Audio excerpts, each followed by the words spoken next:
there, and welcome to the JobStreet Quality Connections podcast, where we'll be sharing advice from top employers to help guide you on your job hunting journey.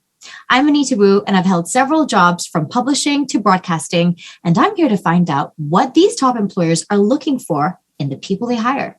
In this episode, we're happy to have Roy Tan of IHiS Singapore with us to share about his role and also what he's looking for in his team. He's had 11 years experience, and he's also project manager of IHiS's largest project to date. Welcome to the show, Roy. Thank you. Thanks for having me, Anita. It's really nice to be able to see you in person, as in virtually. And let's start with perhaps telling us about yourself, your position in the company, and a little bit more about IHiS. Sure. So let me just introduce my company first, right? IHiS, Integrated Health Information System. So I think the company is a healthcare agency for our public healthcare institution. We actually design, develop, and implement system.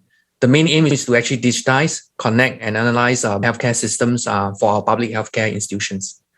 In short, like the health tech for a healthier nation. Yeah. So I've been in this company for 11 years. I've been in this company for 11 years already. And I'm currently a project manager working on IHiS, in IHiS history, one of the largest project. We term it the next generation electronic medical record. So I'm going to give a bit about electronic medical record, right?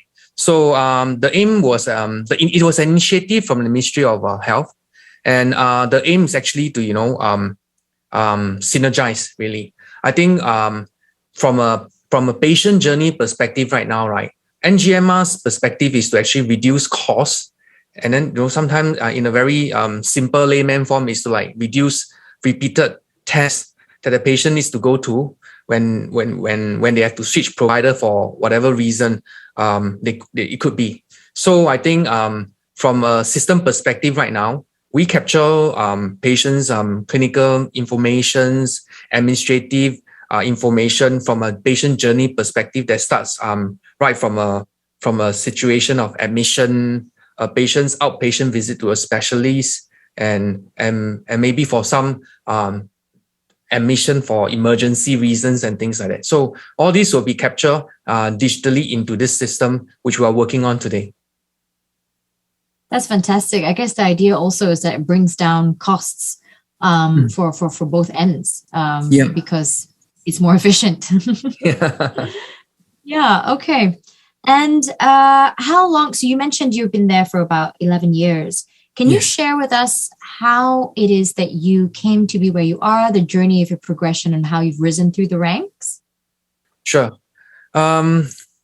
I've been with IHiS for 11 years already, so it's pretty long journey. But I'm thankful that during these 11 years, I do get to have quite a few roles. I started off as a functional analyst, supporting a imaging diagnostic system, and I was there for a couple of years. And after that, I decided to IHiS has they do have some programs where you are allowed to look internally and find out other opportunity within the organization, and I went into development and operation, which is a back-end developer job that I was working on for a imaging system with National University Hospital for a while. And opportunity came by, and I was actually recruited as part of an IT project team to build out a electronic medical record system for one of the new hospital in the western side of Singapore. It was the Ng Teng Fong General Hospital. So I was recruited by the CIO, the Chief Informatic Officer, then for Ng Teng Fong for this role. So I was fortunate to run through the entire project from initiation all the way till we went live, and I was there to support for a year before I took on the bigger challenge to take on this next generation EMR, where it covers 2/3 of the Singapore healthcare clusters. So this journey is big. It's a big learning curve for me. It started off with the project initiation, where we ran through procurement stages and the the finalizing of a partner that we work with, and then until today, whereby we have already gone live with some of the institution that is already using this system, and there are more to come as we plan this project in waves to deliver the system into the existing institution that we have in Singapore. So that's where basically that 11 year has gone to in IHiS. Yeah. That's really impressive. I mean, it takes time to build up these intricate systems and integrate so many different moving parts.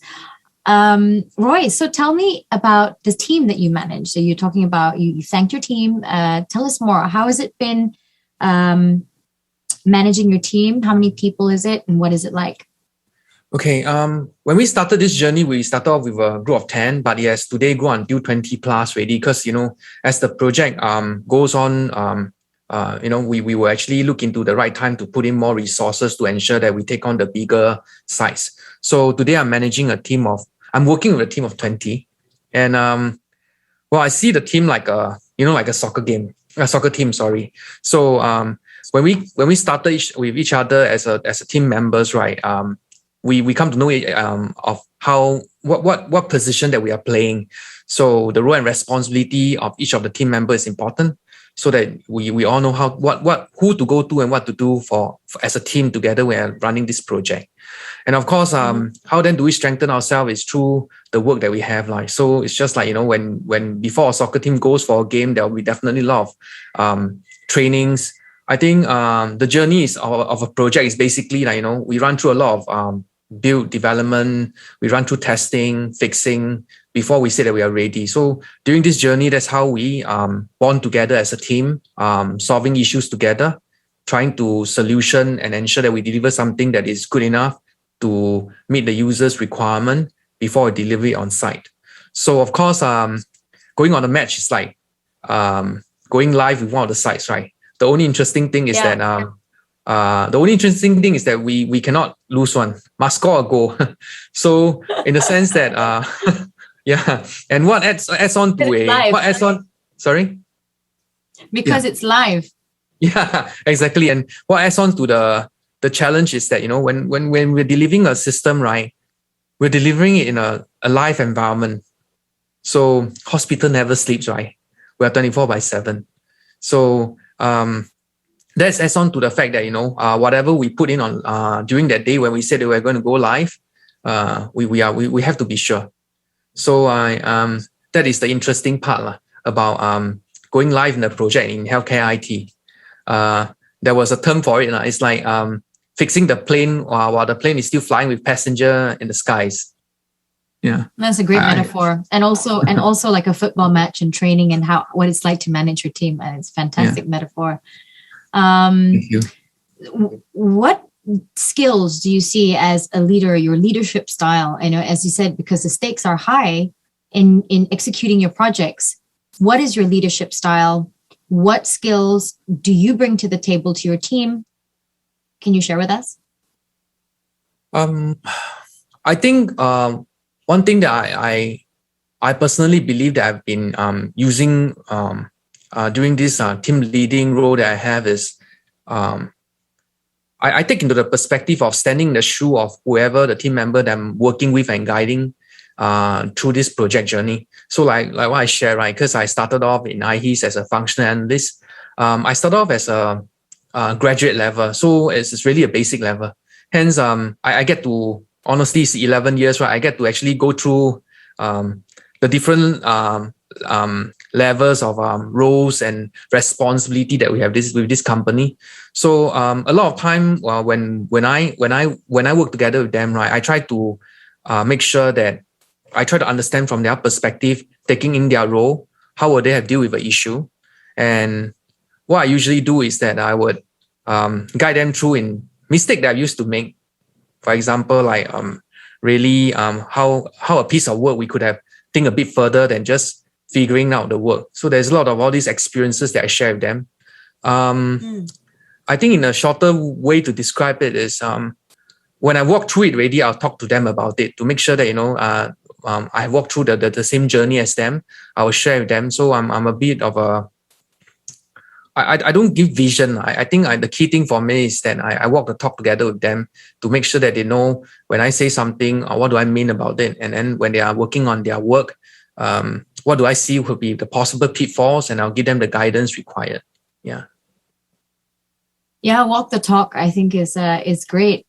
Now, on that note about mistakes and lessons that we've learned through mistakes, can you share with us any experiences that you've had in which it was maybe unexpected or which led to some real lessons? Yeah. So that's a good one. It really brings me to that instant that I would like to share with you. So when I started this journey as a functional analyst, the first 2 years, I was actually supporting a diagnostic imaging system. So what happened was that there was a system issue. And IHiS, usually we have we deal with issues at a very we really exercise sensitivity to it because of the fact that there are different category of severity. So this one was pretty severe in the sense that there are some outages. So what happened was that straight away we go into a SWAT team mode, whereby IHiS will assemble a group of people who are involved in these systems and the solution partners that we work with this particular system. And well, the issue happened, and then we were on site at the hospital trying to, troubleshoot, figure out, determine what is the next course of actions that we need to take. So it all went well, until the fact that, I was in the hospital for 36 hours. I get to sleep there. It's not that I didn't get to. It's just that, you don't sleep in a nice bed, But the thing is that what happened to me was that because it was my first 2 years, and back then my wife was like, why are you not back yet? And I'm starting to get a bit nervous as well. I've been there for 36 hours. So of course, that is something that, as an individual, you will feel, yeah, how can it be, right? I'm like at work for 36 hours with no one can support and take over me. That's weird, right? Non-stop. Yeah, non-stop. We were actually, I would say that it's really non-stop in the sense that we were rectifying the issue, trying to make sure that any data that we are touching, right, we are very careful about it. So there was a lot of scrutinizing, a lot of I have done the check already, let's get someone else, a fresh pair of eyes and things like that. So we're working very tirelessly with the vendors. So it was somewhere within that 36 hour, like really at the tail end of it already. When I look at it at a bigger picture, I realized that, by the time when we finish it, we fix it already. And the director was talking to the head of department, we have solved the issues, right? I realized one thing, the IHiS, one of our core values is professionalism. So I thought that, that was something that I learned about. Wow, we did it, man. Like, though it's 36 hours of work, right? At least my users will now continue care with the SG population, and that 36 hour really, it's long. First of all, the first thing you feel is that, wow, it's long. But I think the next thing was that, we made it. What is more important is that made it, no further issue, care continues. I think that's key for us. Yeah, and I think it's amazing that you were at it for 36 hours before you realized that it had been that long. Yeah, exactly. I wouldn't have realized it until my wife started to message me, and then, how come you're not back yet? So yeah. And you didn't even think about getting back up at the time because you were just so into it. Yeah, of course, being a junior member, right, I was more into like understanding what can I do, what is my role, and making sure that together with the vendors that we have working with, right, we just can't afford to have another mistake. We just want to make sure that it just gets through well, you see. Yeah, that's fantastic. What do you look for when you're hiring people for your team? It sounds like a very dynamic team and very specific requirements for the job. Yeah. I got a team of I got a team with wide diversity of people from everywhere. I think the interesting thing is I get to learn a bit more of everyone's culture. Honestly, right, I think important factor to come into this organization is I think positive attitude, and you got to persevere a bit. The perseverance part is something that I think is really important. Sometimes when you are, I don't know which job does not have a issue or challenges that you need to face, but in IHiS you definitely have to, because of the fact that you are dealing with healthcare, right? It's dynamic, it evolves, so system has to have that capability. So of course, the positive attitude is important because of the fact that you have to deal with a lot of stakeholder, right? And you got to stand from their shoe, understand, and find out something that from the system that is able to meet that needs. So there will never be a time that someone will come and tell you that don't worry, we'll definitely find a solution at the first time for you. There's definitely a lot of trial and errors. So positive mindset and attitude is important to ensure that you don't see issues as trouble coming, but challenges and learning opportunities. So if you really take it and believe it that it's a learning opportunity, right, then I think that's when you build up the resiliency because of the fact that, that's the first challenge that you took through already, and then you learn something of it. When the second come already, right, when you are really working on it, and when you actually get to it, they fix it already, you will recognize what you have done differently. I think that's how I have learned through this journey of IHiS. Yeah. Perseverance and that ability to think swiftly and be willing to do it. how okay. I'm curious, on a piece of paper when you see a CV and then, someone comes in for an interview, how do you assess these values? Okay. So, honestly speaking, right, whenever there's a CV being presented to me, right, of course we have to look into what has been the job experiences, like the role that they have played in all the past organizations that they have been with. And what I'll do is that based on the achievements and what they have written as what are their capabilities from or skill set they have used in that role, right? I will try to understand a bit more, like asking them what will be some of the most difficult challenges that they have been through. What was the technical skill set that they use? And then, how did they actually, were they on their own? Were they with a team? It's really to figure out, how a person, how that individual actually kind of works through that role.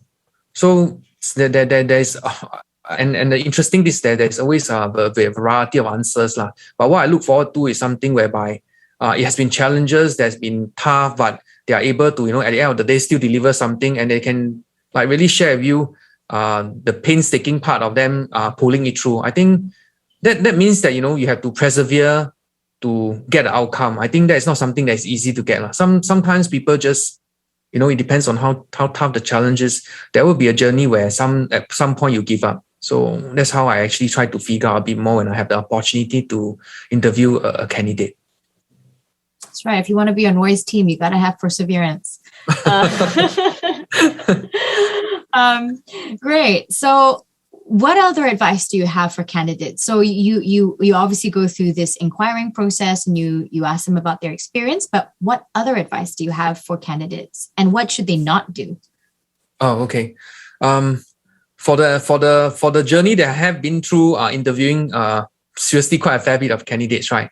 I think one thing that is pretty common, and I personally think that is the issue would be don't read through the whole script of a whole CV and repeat the whole thing again to the interview at the start of the whole interview. Like when the question is just give a brief intro of yourself.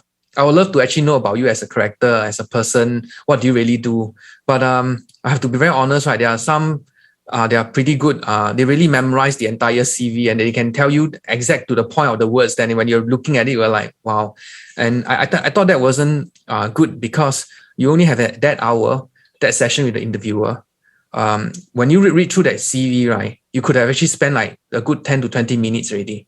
So that does not help me in understanding, what is your need, what was the pull factor of IHiS that really interests you, and then what do you think is your your job, your traits of work, your characteristic, your character, your traits that you think you are able to take on this job that is that you are actually interviewing for. I think these are all important to just share through across the person who is trying to understand you a bit more. So my sense of advice would be, please don't repeat whatever you have wrote in that CV. A short intro is ready to give people to build that to ice break, to build that understanding of knowing you as an individual first before we start the questions. Do you have any advice for those who are perhaps further along in their career? I think I can definitely share a bit about that. Reason being, right, I've never thought of like healthcare IT as my journey or my career in so far, So when I started, I always thought that, I would like to be in the telecommunication industry because I was just having this interest about it. So having to land with Motorola at the start when I was finding a job was like man, I hate it kind of situation. So I think what happens is that if you are into a situation whereby you are looking to, you have been in the industry for quite some time already, and you are looking into joining another company from another industry, I think the key thing would be you got to be going in open, and you got to really make sure that you have the, again, positive mindset and perseverance. Why? Because when I started with Motorola, right, having a big organization where everything is very structured, and they definitely have their process to ensure that every single phone that they build is delivered on time into the market, right? Versus like, in the healthcare where things are dynamic, changes come because of, for example, COVID didn't just come knocking our door telling us that 6 months down the road, I'll come visit you. It just happened just like that. For IHiS to react, to actually take on the challenge to make sure that things happen right. It wasn't like someone just say something and it happens. There was a lot of things going on. Everyone has to take on their thinking cap to figure out how best can we roll all this thing out. So the positive mindset and opening to the fact that you're learning, I think is important because you're switching from in one industry to another. No doubt about the fact that you definitely have your experiences, your soft skill sets, like how you think logically, being mature enough to know that you don't start over small situations. I think there are some things that you'll definitely have, but I think the key thing is because you're going into a new industry, the dynamic of the environment, all this you have to deal with it in a more open mindset lah. Just telling yourself that when I started IHiS, I just took on the fact that I'm just a fresh grad again, that kind of mindset lah. Yeah. Fresh so eyes. that's my sharing. Thank you so much. There's wonderful sharings, Roy. They're very insightful as well about your industry, about what's required for the job, your lens when you're hiring people as well. Thank you so much for your time. Thanks, Anita. Really appreciate it. Thank you so much. It's our pleasure. Thanks for listening to the JobStreet Quality Connections podcast. And don't forget to check out the other episodes. While you're at it, download the JobStreet app for the easiest and fastest way to search for the most jobs. Catch you in the next episode.